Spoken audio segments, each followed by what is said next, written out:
सर्वप्रथम मैं कहना चाहता हूं कि हम सभी मानते हैं कि भारत जो है वो मदर ऑफ डेमोक्रेसी है, मगर एक फैक्ट है जो शायद बहुत से लोगों को ध्यान नहीं रहता होगा।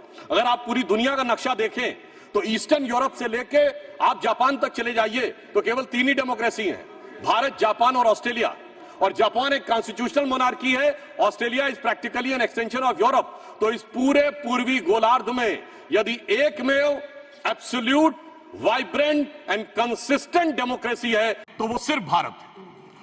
और सिर्फ इतना ही नहीं है सभापति महोदय, आज दुनिया में लोकतंत्र के अंदर सिर्फ 34% जनसंख्या है, जिसमें 17% हम हैं।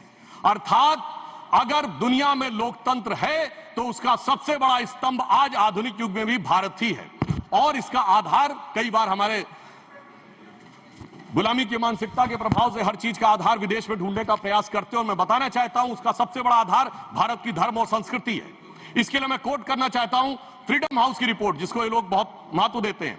फ्रीडम हाउस ने अपनी एक रिपोर्ट जो 1999-2000 में उसने लिखी, जिसमें Freedom House report about the annual survey of the political right and civil liberties 1999-2000 on page number 10 and 11, वो क्या लिखता, मैं कोट कर रहा हूं, 13 of the 63 countries with the poorest record in terms of political right and civil liberties are predominantly Christians.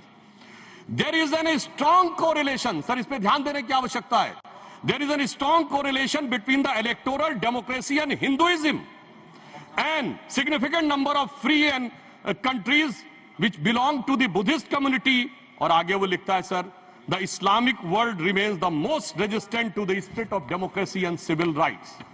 अर्थात आज भी दुनिया ये मानती है कि सबसे ज्यादा अगर है तो लोकतंत्र का आधार भारत में है, और इसके लिए कोई बाहर से विदेश से देखने की आवश्यकता नहीं है। बाबा साहब अंबेडकर को मैं कोट करना चाहता हूं।